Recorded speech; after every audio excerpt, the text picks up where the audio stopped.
guys, and welcome back to my channel. My name is Madeline and this is Made with Books.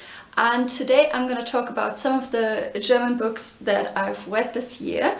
Now, if you don't know Mel from Mel's Bookland Adventure and Britta Böhler, whose channels I will link down below, have started a year-long reading challenge this year called #ReadGermanBooks 2020.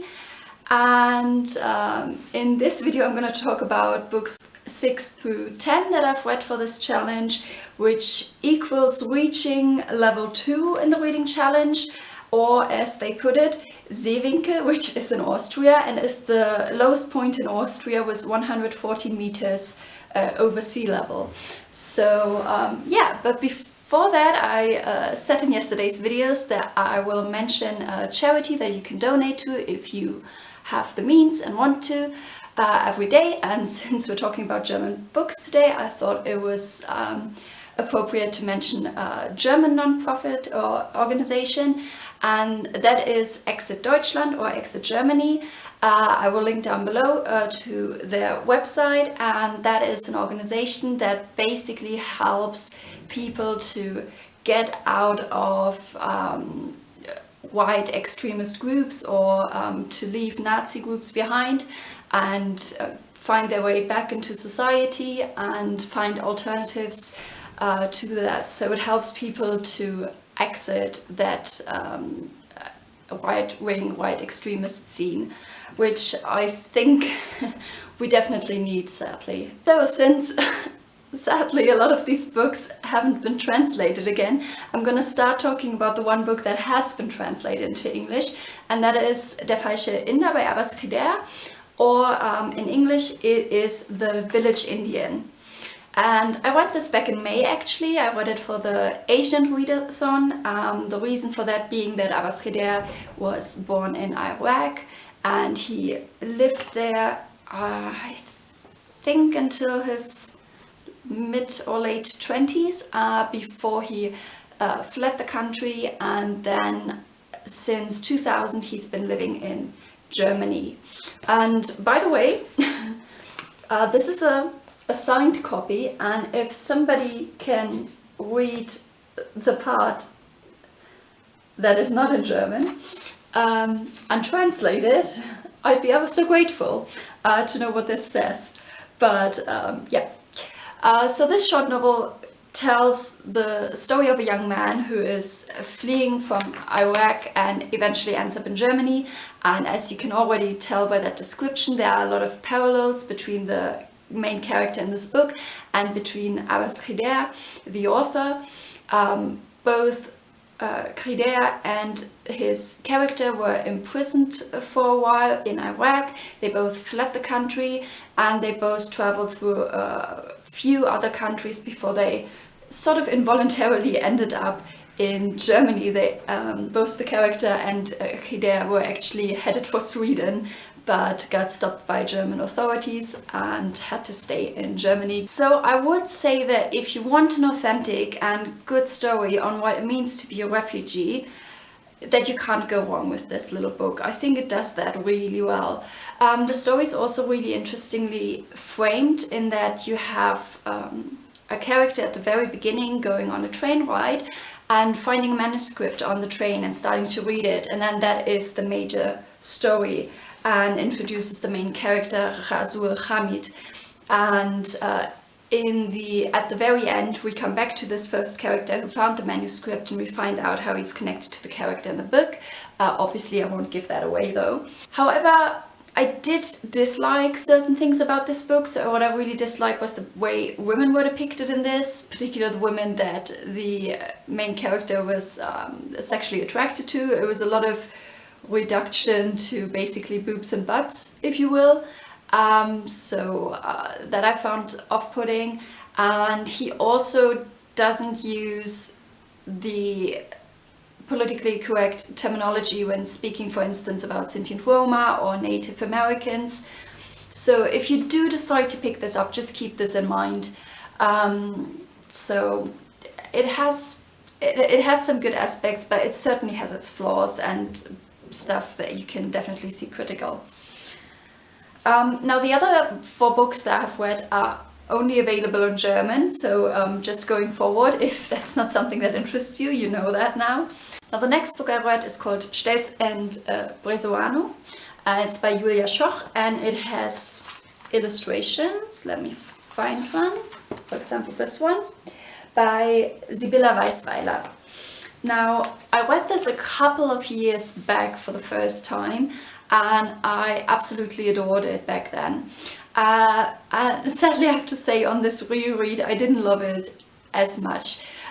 It's basically a short love story told in like little vignettes, and some of them are really lovely, but there's one, for instance, that I didn't remember that involves physical violence, and while it is being performed, it also isn't being condemned at the same time, so I thought that was a bit weird. And there's one sentence that basically says that women and man belong together, which you can read as heteronormative, so that's not great. But nonetheless, the publisher, Edition Azur, is a small indie press, and if you do read German and particularly if you're into poetry, I would recommend checking them out because they do a lot of lovely, like if you can tell, the design is really lovely, and they pay a lot of attention to details, so in terms of that, their books are very nicely packaged. I also listened to an audiobook by Julius Fischer. He's a slam poet and writer, and the book is called Ich hasse Menschen, which translates to I hate people. And it's just a really, really funny book, so I really enjoyed that one. I would definitely recommend it, and it's basically just little stories from presumably the author's life, put in hilarious ways. You have a train ride where he's observing a travel group that has lost part of their members, and then he later on sees some of the other members and all their confusion, which is kind of funny. You have a very long country walk or trek or hike, whatever you want to call it, with a lot of the Ring references, which I only partially got because I've never read it. But you get the gist. It's just really funny stories. So if you're looking for something that is sort of light and funny, I would definitely recommend this, but I would certainly recommend listening to it on audio, just because it works so well in that way. Then I also read a non-fiction book. This is called Ebbe und Blut by Luisa Stömer and Eva Wünsch. The English translation would be roughly Ebb and Blood. So it's in Germany, Ebb and flow is Ebbe und Flut. So this is a wordplay on that. So Ebb and Blut, Ebb and Blood. And as the title suggests, this is all about the period. And the book is really cool in its design. So if you can tell, it has, let me find another one. It has just some very cool, interestingly stylized images. I don't know if I can show naked people, or if it's gonna take the video down then, so won't be showing the other pictures. But yeah, I definitely learned a lot reading this, and it covers basically everything surrounding the period. It covers the different parts of the cycle every month, the different things that you can use if during a period, so tampon, moon cup, etc. It talks about menopause, it talks about safer sex methods, about period and the psyche, about natural remedies against period pain, and just lots more.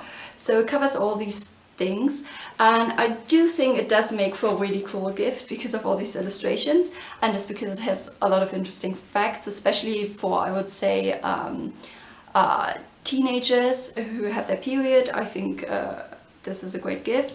Two things I would criticize are that it only speaks of women in terms of having a period, and the chapter on abortions is rather short, and it doesn't criticize the situation with the German law, according to which actually, according to German law actually, abortion is illegal unless you have a consultation prior with a doctor. So you can have an abortion in Germany, you have to have that consultation though, and it is still written in the law that it is illegal, and you can go up to 3 years to prison for an abortion if you don't stick to the rules that are like these stipulations that come with it. So you can get an abortion without, you know, being sent to prison, but it's still part of the law that in the way that it is phrased. And also gynecologists are not allowed on their websites to actually say that they offer abortions because that's considered advertisement. And we've had actually close to where I live a famous case in the last couple of years about this. So and that actually, the latter part about advertisement is a law that stems back to Nazi Germany, so it really shouldn't be in place anymore today. So I wish they would have put that in here, but nonetheless still made for an interesting read. And then the last book I have to talk about is Rotlicht by Nora Bosson. Now if you translate this, that would mean red light. It's another non-fiction book, and as the title suggests, it is all about the German sex industry. And what I really like is the cover design, because I don't know how well the camera picks this up, but it sort of has this red light illusion, and it's basically just a pink book, and they have stenciled the title in there to have the pink shine through, which I think is a really cool idea. In this, Nora Bosson, the author, she visits sex fairs, she visits swinger clubs, table dance bars, she talks to sex workers, and actually those interviews with sex workers were, for me, particularly interesting in this book. And overall I really liked Nora Bosson's writing style. She usually writes fiction, and so you can tell she has more of like a narrative style to in this book, which is really easy to get into, I would say. She does often mention and criticize that the sex industry is mostly aimed at men and doesn't really factor in women, which I mean, you can agree with, definitely. But I would also say that she can be a bit judgmental in her approach, and she does not, I would say she doesn't fully dive into all the experiences, which, I mean, she's observing, so she doesn't have to. But for example, relatively close to the end, and I mean, it's a non-fiction book, so I don't consider this a spoiler, but she has a friend, and she actually pays to see him with a sex worker, and she just leaves the chapter there, and then she doesn't go into that. So we know that she has done this, but she doesn't really talk about it. And I mean, what's the point of the book if you're not going to talk about the experiences you're going to collect while gathering information for this book? So I would say in that sense she could have maybe dug a little deeper. But yeah, still definitely an interesting read. Another book that I might be interested in reading in this context is La Maison, which is by Emma Becker, a French author, but it has been translated into German. And Emma Becker actually worked for 2 years as a prostitute in Berlin to write her novel about that very subject.